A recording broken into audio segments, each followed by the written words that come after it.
In the fall of 2017, the United States government told the world that Hurricane Maria claimed 64 lives. That was a lie. Hurricane Maria is officially the most deadly U.S. natural disaster in the last century. There's a high rise about 100 yards behind me, and it's continually tearing pieces of the building away, and they're flying through the air like projectiles. What happened in Puerto Rico wasn't just the strongest storm to hit the island in 90 years. It was the catalyst for the longest, darkest, and most deadly blackout in American history. An 11-month nightmare where millions of American citizens were plunged into the dark and left there to die. And as you heard, one official saying the island is destroyed. Maria is the first Category 4 to hit there in nearly a century. This isn't just the story of a Category 4 hurricane. It's the story of a catastrophic systemic failure. A crumbling power grid held together by wooden poles from the 1960s, a bankrupt utility company, and a delayed federal response that forced neighbors to save each other because no one else was coming. To understand the massacre of September 20th, you have to realize that Puerto Rico was already bleeding. Just 14 days earlier, Hurricane Irma, a Category 5 monster, grazed the island. It didn't make direct landfall, but it knocked out power to over 1 million people.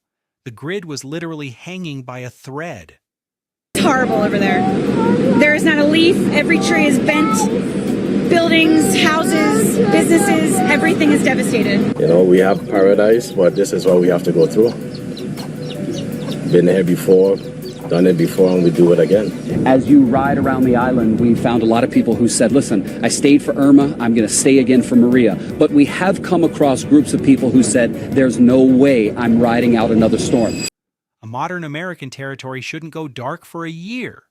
But Puerto Rico's grid was decades old. The public utility was totally bankrupt. Maintenance hadn't been done in years. The island was a ticking time bomb, and 3.5 million American citizens were living right on top of it, completely exposed. And then came Maria. In less than 24 hours, it went through one of the most explosive, rapid intensifications ever recorded. Winds doubled. The pressure plunged. It became a Category 5 buzzsaw.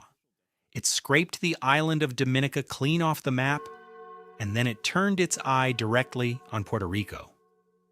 In the final hours before landfall, the storm did something terrifying. It went through an eye wall replacement cycle. The core collapsed, and a new, massive eye wall formed. The storm widened. There was no corner, no valley, no coastal town on the island that was out of reach. At 5:51 a.m., Maria slammed into Yabucoa, 155-mile-per-hour winds. For 5 agonizing hours, the entire island was trapped inside the meat grinder. Rivers turned into brown avalanches carrying cars, houses, and refrigerators out of the mountains. By 2 p.m., the storm left. The wind died down. But the nightmare was just beginning. Every single cell tower was down. 100% of the island lost power, and in the dark, every hospital generator started running out of fuel. Every dialysis center shut down. Every piece of life-saving medical equipment was now ticking down to zero. Don't forget us. Just don't forget us.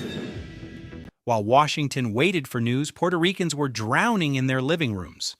People like Zidra and Juan Carlos floated on a patched air mattress for 16 hours as their house collapsed around them. Help wasn't coming from the federal government, it came from neighbors. Citizens clearing streets with machetes, rationing their own food. The aid that eventually arrived from the mainland was delayed, unorganized, and agonizingly slow.